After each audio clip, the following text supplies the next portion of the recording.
Allí vamos a darle entonces la bienvenida al doctor Eduardo Núñez. A él lo hemos invitado hoy, le hemos quitado esta hora de su viernes en la noche para que conversemos acerca de estos dos casos, el caso Coral y particularmente todo lo que ha estado ocurriendo en la audiencia de conocimiento de las medidas de coerción contra los presuntos implicados y el caso de la Lotería Nacional. Pero ¿qué tal si arrancamos por el caso Coral? Doctor Núñez, bienvenido. Muy buenas noches, gracias por la invitación. Ahora había estado escuchando el programa y veo que sí, como bien ustedes señalan, esos son los dos casos que se están discutiendo, el de la lotería y lo acontecido ayer en el caso Coral. Doctor Núñez, vamos con el caso Coral. Si yo le dijera, después, yo supongo que usted vio la audiencia, por lo menos la de anoche, la participación de Girón, o ha visto en el transcurso del día un poco lo que él ha declarado. Si le Eh, pidiéramos una sola palabra, ¿cómo calificaría usted eso antes de entrar en el fondo de la conversación? una sola palabra, peligroso. Bien, Peligroso. adelante, ¿por qué? Bueno, peligroso por varias razones. Primero, por las expectativas que podría crear una declaración de esa naturaleza. Segundo, peligroso también en principio para las defensas, pero es algo que he venido discutiendo en el día de hoy y que me encanta compartirlo con ustedes, y es lo siguiente, que una persona realice una declaración de esas dimensiones no hace prueba por sí solo. Todos los puntos que el señor Girón declara tienen que ser corroborados por pruebas materiales, por pruebas documentales o por otros testigos. De lo contrario, al final de la jornada, eso no tendría el gran peso que se le está asociando. Pero, Además, pero él ha dicho que, o sea, en los comentarios, cada vez que hacía una acusación, él resaltaba, no he borrado ninguna conversación de WhatsApp, tengo los documentos donde se ve todo esto y el Ministerio Público ya tiene acceso a los mismos. O sea que se supone que no serían palabras que se van a quedar en el aire, sino respaldadas por pruebas, hasta donde tenemos entendido. sí, Lorena, el problema reside en que hasta el momento solamente tenemos su declaración. Ya sería y es excelente observación. Él dice que las pruebas están. Ahora falta el trabajo de comprobación de la magistrada de que todo eso que él ha dicho que existe efectivamente se encuentre en la dosis probatoria que tiene el tribunal, porque también hay que tener lo siguiente en cuenta, y no le resto mérito ni a la defensa, ni al Ministerio Público, ni al manejo que se ha tenido durante la audiencia. Pero hay un detalle. Cuando un imputado hace una declaración de esa naturaleza y de esas dimensiones, no podemos tomarla de manera ciega. ¿Y a qué me refiero con esto?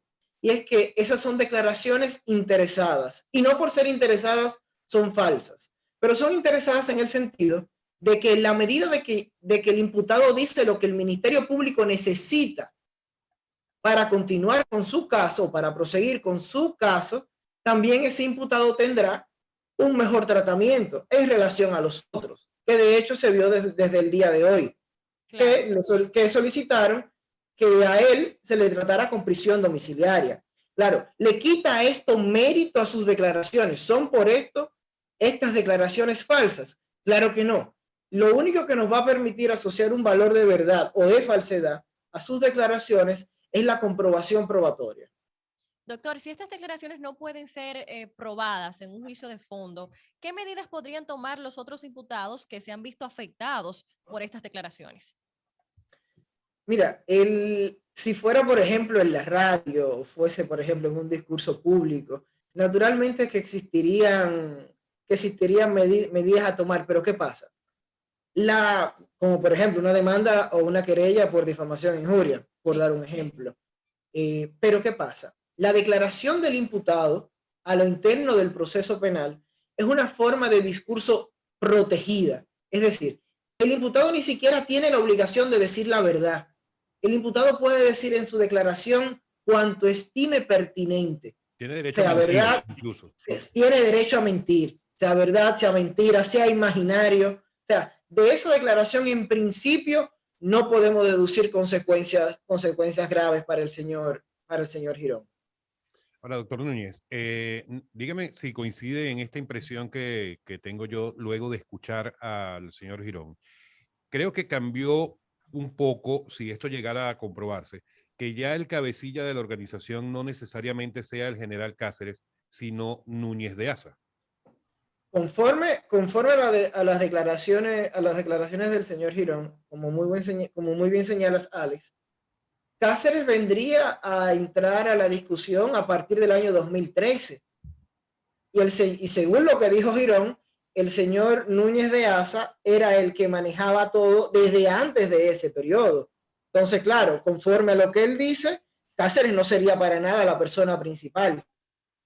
Correcto. Doctor, ¿de cuáles penas estaríamos hablando en caso de hallar los culpables por estos Mira, delitos? la pena más grave de todos los delitos que se le imputan es la pena del lavado de activos, que llega hasta 20 años. Después vamos a tener penas menores como la coalición de funcionarios o la violación a la ley de declaración jurada, el enriquecimiento ilícito, pero la más grave es de 20 años. Y hablando de esto de penas, doctor, ¿cómo funcionaría? Yo entiendo que las leyes no son retroactivas una vez que se aprueban. En este caso, que este procedimiento ya empezó y ya está en curso, pero en paralelo está una discusión de un código penal que incluye la sumatoria de penas. Si este código penal es aprobado en el transcurso del proceso, de este proceso de la Operación Coral, cuando haya una pena, ya vale lo que diga el nuevo código, o sea, que se podrían sumar las sentencias de todos los delitos. No, para nada, para nada. El derecho aplicable va a ser el derecho vigente al momento, que ocurren los hechos.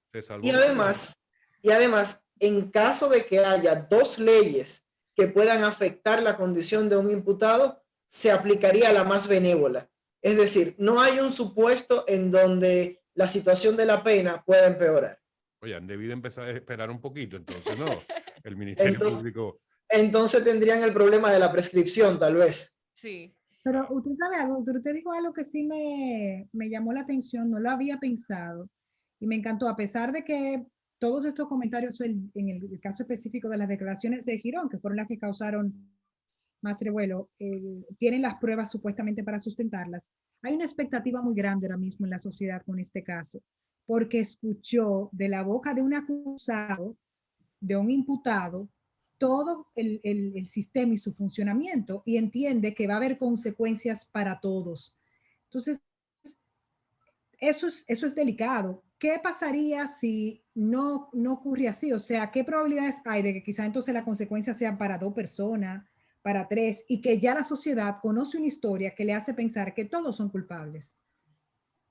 Bueno, Lorena, más que un problema de derecho, es también un problema de derecho. Este es un problema primero de populismo, hay que decirlo, pero también de una sociedad que se encuentra indignada por años del problema de la corrupción, pero particularmente es un problema de las grandes o de las demasiado altas, y ahí me disculpo, es una percepción, de las perspectivas demasiado altas que tiene la sociedad. Ahora estamos viviendo en la revolución de las expectativas, y es que queremos que se investigue, se procese, se condene y se obtenga una sentencia definitiva en 8 meses. Y es bueno que entendamos que la sociedad que quiere que los procesos no se caigan es también la sociedad que debe de esperar que el Ministerio Público investigue, haga el trabajo de derecho y acuse. Entonces, para responder directamente a tu pregunta, claro, como veo la sociedad dominicana de hoy, en la medida que en estos procesos se produzcan personas inocentes, que va a pasar, en la medida en que estos procesos no le impongan una medida de prisión preventiva como un gran sector de la sociedad espera, claro, habrán decepciones, pero le pongo un ejemplo sencillo para que lo entienda, para que entienda quien nos escucha. Yo sé que usted me entiende perfectamente. Si en el año 2017 ustedes hacían una encuesta de qué iba a pasar con el proceso de Odebrecht, el 95% de la sociedad dominicana le habría dicho, son todos culpables, todos van a prisión. Si usted hace la misma encuesta en el día de hoy, yo me juego mis 2 manos a que ese número ha bajado drásticamente. ¿Por qué? Porque efectivamente habían personas inocentes, porque efectivamente la investigación fue débil, porque efectivamente las defensas han hecho un buen trabajo. O sea, y es a eso que me refiero. También la sociedad debe estar preparada para que la inocencia o el descargo sea uno de los resultados del proceso penal. Importante destacar esta parte porque, como bien menciona, los ciudadanos lo que están esperando son penas duras. Tenemos que hacer una breve pausa, pero regresamos en breve. Les recordamos que estamos conversando con el abogado Eduardo Núñez sobre el caso Coral y más adelante sobre el caso de la Lotería Nacional. Ya regresamos. Estamos de vuelta en No se diga más a través de Rumba 98.5. Les recordamos nuestro número telefónico, el 809-682-9850. Y si quieres llamar desde fuera del país, puedes hacerlo a través de la línea internacional 1833-380-0062. Continuamos entonces conversando con el doctor Eduardo Núñez, hablando sobre el caso Coral, caso que está en este momento en la mente de absolutamente todos los dominicanos y un poco más allá. Doctor Núñez, retomando el tema de la audiencia de conocimiento de las medidas de coerción de este caso, se han dicho muchas cosas que, bueno, si bien no representan prueba en esta etapa del proceso, sí llaman muchísimo la atención. Entre las cosas que decía el señor Girón en la noche de ayer, están que el nombrar a varias personas, entre ellas el general Torres Roviú, que es un general activo que no está mencionado, o sea, no está encartado, no está incluido como presunto implicado. Él puso su cargo lo puso a la orden del presidente de la República y el presidente de la República lo sustituyó. Cuando ocurren estas cosas, por esta misma razón de que no se trata de pruebas, el Ministerio Público no puede llegar a buscar, por ejemplo, al general Torres Roviú para que rinda declaraciones con respecto a esto. Bueno, habría que separar dos cosas. El Ministerio Público cuenta con la potestad, en principio, de citar a cualquier ciudadano a declarar. Cuando tiene una sospecha legítima, cuando sucede lo que sucedió ayer, el Ministerio Público puede llamar a que el ciudadano declare y todo buen ciudadano también comparece. La actitud del señor Roviú al renunciar, una vez se presentó el caso, es una actitud noble, o sea, es la actitud que yo entiendo correcta. En cuanto al punto específico de las declaraciones de Girón, en cuanto al señor Torres Roviú, yo opino, y aquí, Alex, estoy opinando desde la oscuridad, sin conocer ni los motivos ni el expediente, pero lógico, si el Ministerio Público hubiese tenido pruebas suficientes en contra del señor Roviú o algún soporte más allá de una declaración, creo que lo habría encartado. Hubiera estado ahí sentado, claro. O sea, habría estado ahí sentado. Eso no quiere decir que no lo vaya a investigar. Quiere decir que en este momento específico, en la estática de este momento, simplemente no lo encartó, no le solicitó medida de coerción. Señores, si ustedes estuvieron viendo la audiencia anoche y tienen dudas, les recordamos que estamos conversando con el doctor Eduardo Núñez sobre el tema del caso Coral. Mucha gente amaneció viendo esta audiencia, impresionado por las declaraciones. Fue un momento de quedarse pegado al televisor y a los distintos... ¿Qué resistencia tiene que tener todo el equipo, porque eso son muchas horas escuchando. Eso no es fácil, terminan agotados. Si yo estaba cansada y la parte que realmente pude prestar atención fue esa, es complicado. En el caso específico, tú mencionabas de que no están todos o sea, que es un proceso que está abierto. Muchas otras personas pueden ser incluidos a partir de ahora, ¿verdad?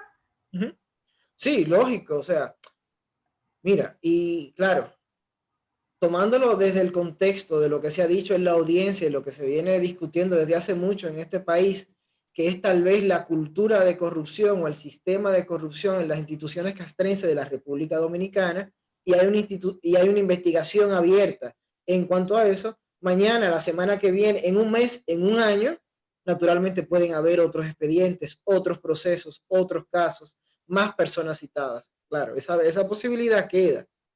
Y hablando de eso, y vamos a hacer un pequeño paréntesis en el caso Coral, pero hablando de cantidad de casos que pueden venir, la magistrada Miriam Germán declaró recientemente que se aproxima a un número de 500 los casos en los que el Ministerio Público está en este momento inmerso en plena investigación, en casos de corrupción me refiero. ¿De verdad el Ministerio Público tiene capacidad para manejar 500 investigaciones de corrupción en paralelo? No, mi humilde parecer.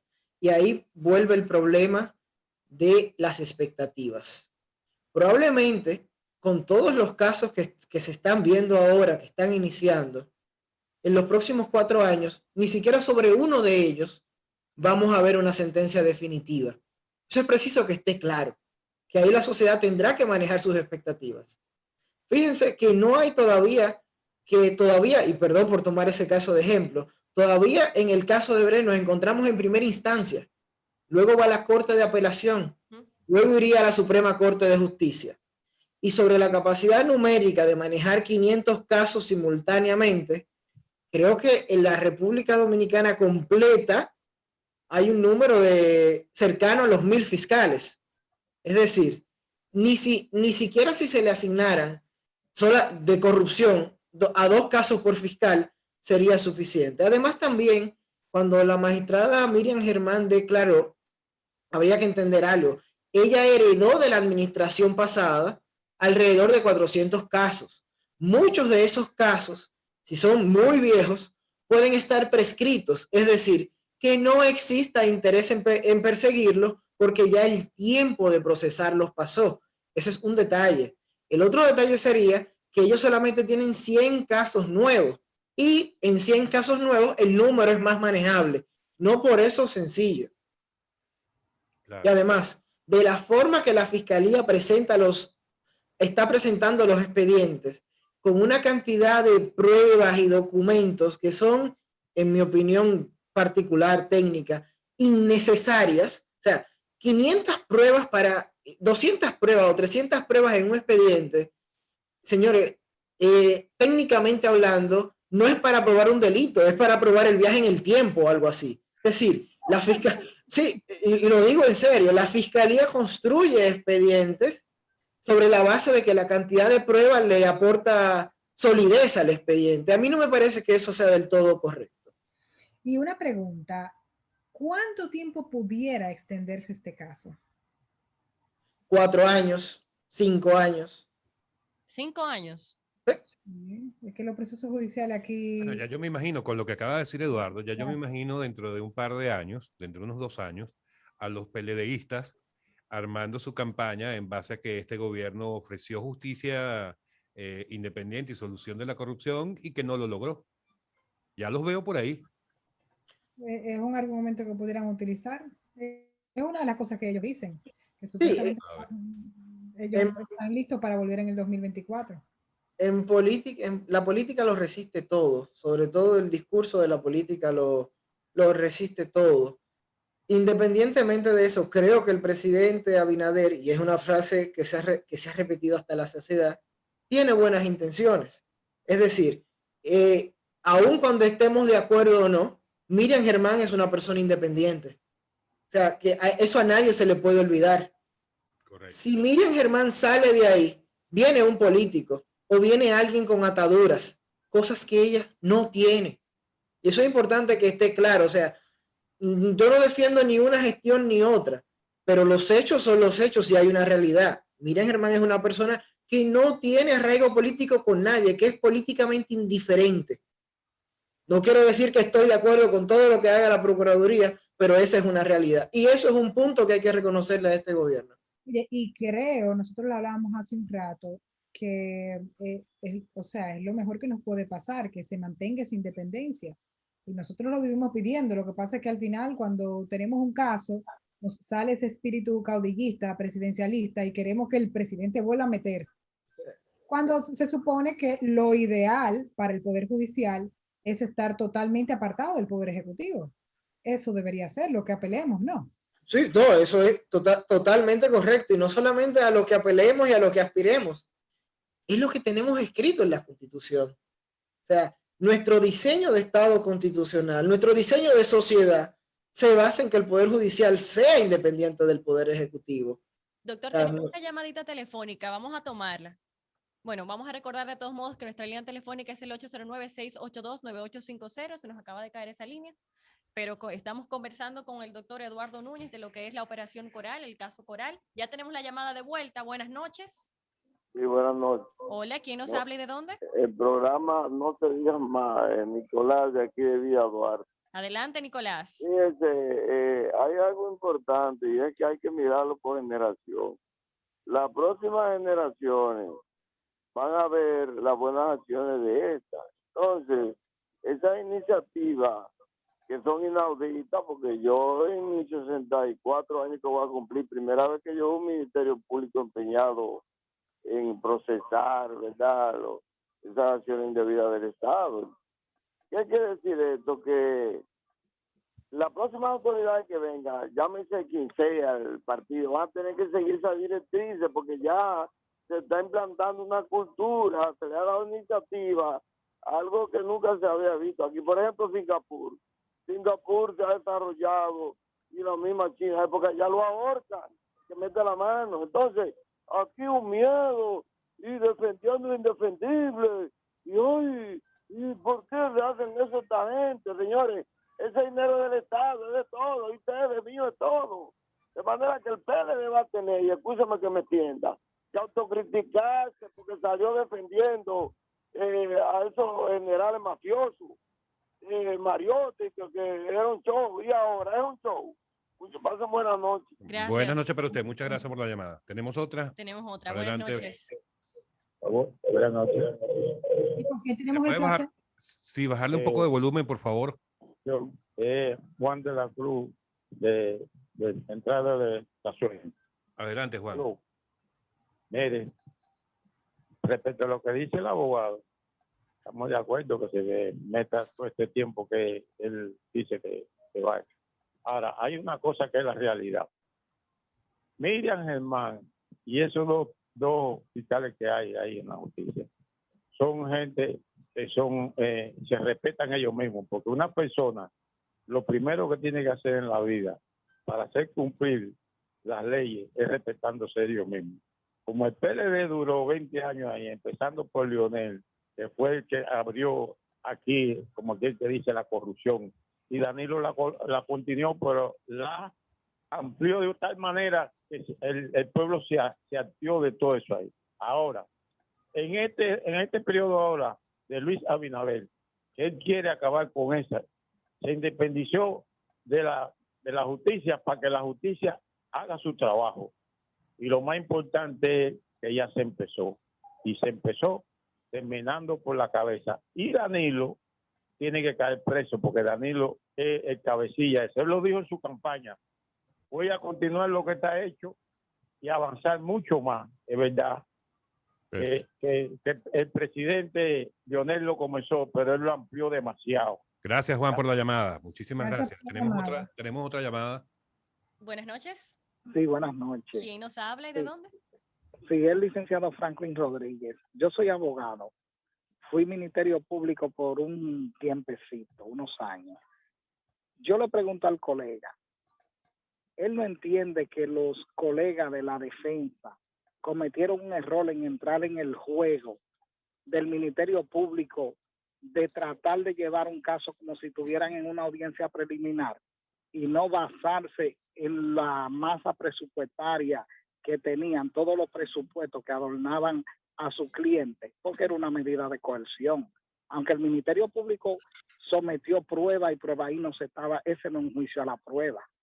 Espero su respuesta. Gracias por la llamada, Franklin. Ahí escuchamos, por favor. Eduardo. Eduardo Núñez. Sí, cómo no. Mira, antes de nada, debo dejar clarísimo que la estrategia de un abogado se desarrolla de manera subjetiva, por apreciación. Cada quien sabe qué le conviene a su caso. Y muchos de los abogados que están ahí son personas inteligentes y son personas con mucho tiempo de ejercicio. Se puede ver en sus discursos. Eso en cuanto a la estrategia de los abogados. En cuanto a lo segundo, y es algo que digo desde la incertidumbre, y en mi caso personal, la verdad es que no lo sé. Y cuando digo no lo sé, me refiero a lo siguiente. El Ministerio Público construye un expediente con una cantidad de pruebas ingente, abrumadora. El Ministerio Público va a la audiencia de medida de coerción, no a discutir si los imputados se van a sustraer del proceso o van a estar presentes. El Ministerio Público va a la audiencia de medida de coerción a decir quién es culpable y quién es inocente, con una estrategia acabada. Va a imputar un delito, va a decirte tú eres responsable de. En esa medida, tal vez sería, no sé, tal vez no sería razonable pedirle a los abogados que se limiten a decir que su cliente no se va a ir del país y a presentar arraigo. Es decir, los abogados hacen lo que hacen, porque si no el discurso del Ministerio Público sería aplastante. Y en la medida que alguien te dice, bueno, es que él es un homicida y es un homicida porque tenemos estas pruebas, sería ingenuo que el abogado responda diciendo, mira magistrada, su pasaporte aquí, él no se va a ir del país. Naturalmente, cualquier versión de defensa la respeto y la entiendo, pero ese es un espacio libre del abogado y es difícil en ese contexto. Lo digo porque me ha pasado. Doctor, O nos sea llega que- una pregunta. Si nos llega una pregunta a través de las redes sociales, dicen que si la sentencia de imposición de medidas de coerción, como por ejemplo la prisión preventiva, constituiría un elemento probatorio sobre la probabilidad de culpabilidad que se podría aportar en el juicio de fondo. No debería, porque si la sentencia de medida de coerción constituye un elemento probatorio, se estaría violando la presunción de inocencia. Recordemos que el contenido del juicio de fondo, es decir, quién es culpable y quién sale descargado. Si eso se hace en una etapa previa, se estaría violando la presunción de inocencia. Y además, es la esencia del juicio decidir sobre la culpabilidad. De hecho, yo tuve una pequeña discusión con un abogado que respeto muchísimo, que se llama Pedro Balbuena. La discusión fue por Twitter y fue específicamente con respecto a eso. Yo defiendo la posición de que ese juicio de culpabilidad probabilístico que pretendemos hacer en la audiencia de medida de coerción no pertenece a ella por la naturaleza de la audiencia. Pedro me rebate con muchísima elegancia y con la inteligencia que le caracteriza y me dice, bueno, Eduardo, es que si vas a la medida de coerción sin dar por lo menos un mínimo de idoneidad de un estándar probatorio para poder señalar aquí hay un delito, puede ser que se convierta en absurdo. Yo tengo naturalmente más posiciones y otros rebates, pero ahí es que se encuentra. Para responder finalmente a la pregunta, no es un elemento probatorio y no puede considerarse para decir si es culpable o inocente. Desnaturalizaría el proceso. Doctor, lo voy a nombrar por 2 minutos juez. Usted en el cargo de juez y en esta audiencia en particular, ¿cuál sería su decisión en cuanto a la medida de coerción? ¿Efectivamente lo que está pidiendo el Ministerio Público de presidio o le daría alguna otra? Alex, mira, sería una insensatez de mi parte darte una respuesta contundente, porque la verdad es que yo no conozco el expediente. Pero solamente de juez, acuérdese. solamente he leído la solicitud de medida de coerción, no he visto las pruebas, no he visto los escritos de defensa, he visto solo parte del juicio. Ahora, yo sí puedo ser responsable y te diría cómo yo actuaría de ser juez, no en ese caso, sino de manera general. Yo sí cumpliría el mandato de que la prisión preventiva sea excepcional. O sea, el caso de que a todos los casos se le dé prisión preventiva, a mí simple y sencillamente me parece descomunal, exagerado, innecesario. ¿Responderá eso muchas veces al mismo populismo? Al hecho de que quizás el pueblo tiene expectativas y es una manera de calmar esas expectativas, como bueno, vamos a darle esa prisión preventiva que el pueblo no entiende, que es dentro de una medida de coerción, que ni siquiera es una sentencia, para que esté tranquilo. ¿Pudiera ser eso un elemento? No pudiera ser, es uno de los elementos a considerar. Y además, no lo digo por esta magistrada ni por ningún otro. Lo digo de manera general y como yo me sentiría siendo juez. Los jueces no son extraños a esta sociedad. Los jueces son parte de esta sociedad. Y un juez piensa en las consecuencias sociales de las decisiones que dicta. Si, por ejemplo, no por este caso, sino por cualquier otro, un juez dicta, en un caso donde hay 7, 8 imputados, libertad a todos, luego de la presión mediática que ha creado el Ministerio Público, en una sociedad caldeada por las expectativas. Se jugaría mucho, aun cuando falle en derecho. Y eso yo como ser humano y como abogado lo veo. Claro que eso pesa. Eso influye muchísimo, más de lo que nos podemos imaginar. Bueno, doctor, yo lo voy a tener que destituir porque yo lo que quería era que usted dictara prisión preventiva. Prisión preventiva. No, Mira, al final vamos a es- preguntarle del caso de la lotería, no lo podemos dejar ir sin Vamos, porque se nos está preguntar. acabando el tiempo, pero queríamos, ¿verdad? Claro, Cari, que alguito nos sobre diera su esto también. opinión sobre cómo se ha manejado la situación que se destapó, no porque alguien hacia lo interno lo hizo, sino por el famoso video que mostraba el juego que hay supuestamente dentro de la Lotería Nacional con los premios. ¿Usted entiende que como abogado se ha manejado de la forma correcta? ¿Hay un proceso realmente fuerte que se puede abrir ahí con grandes consecuencias?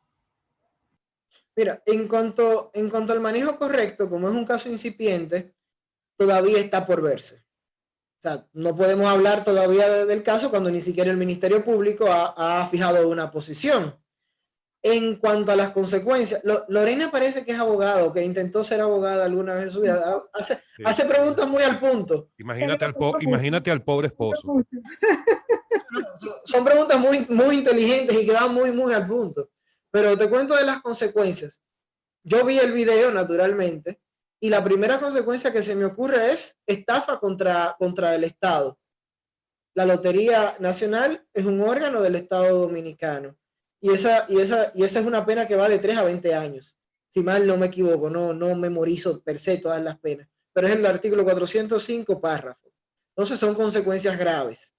Otra consecuencia es que, curiosamente, en este caso, las bancas donde se juegan números son víctimas. Y estas víctimas, estas bancas, podrían constituirse en actor civil y demandar a los responsables. Claro, el caso tiene una gran ventaja y es que tiene la prueba por excelencia, la prueba que graba video y sonido. Después de lo que pasó, hay poco espacio para discutir. Es decir, algo pasó. Hay por lo menos dos personas involucradas que ni siquiera voy a identificar para respetar su presunción de inocencia, pero en el video se ve con claridad lo que sucedió en ese caso. Entonces, hay un serio problema. Desde el punto de vista probatorio, es un caso fácil. Y ahí vuelvo a la primera parte de tu pregunta, Lorena, y desde ahí el manejo es probable que sea el adecuado. O sea, está claro. Cuando hay un video ya diferente. Lógico. Cuando el video es lo que produce el movimiento legal, ya distinto ahí, porque todos lo vimos. Es la manera, o sea, el caso que no vio fue el señor. Yo sabía que te iba a decir eso, que el único que no vio fue el ciego. Por favor, la letra en el pecho, Alex. El caso podría no prosperar por algún error procesal que cometa el Ministerio Público o alguno de los querellantes, o por alguna violación de derechos que ocurra en contra de los imputados, pero en principio, y habla alguien que desconoce el caso, que no ha visto el expediente, en principio hay una prueba muy sólida. Sí, y no sólida como aquel banco, no sólida de verdad. Así es. Bueno. Muchísimas gracias de verdad por acompañarnos y por ayudarnos a darle pues la seriedad de este caso y que como sociedad podamos entender la magnitud y que no nos dejemos llevar por esas pasiones y que nos enfoquemos en que lo más importante es que la justicia se mantenga independiente y que la impunidad pues termine, que haya consecuencias contra aquellos que violentan el dinero del Estado. Así es. O sea, gracias al doctor Eduardo Núñez. Gracias. Muchísimas gracias por la invitación. Gracias por habernos acompañado, señores. Amigos, Llegamos al final. Y yo que pensaba echar un chiste hoy. Ay. No, pero hay tiempo. Dale, hay tiempo, dale. rapidito. Sí, para tu chiste siempre hay tiempo. Sí, la dama que le pregunta al esposo, mi amor, ¿qué me vas a regalar de cumpleaños? Y él le muestra un carro rojo allá. Le dice, ¿ves ese carro que está allá? Y ella dice, sí, emocionada, por supuesto. Y el esposo le dice, bueno, una licuadora de ese mismo color. Ay, por Dios.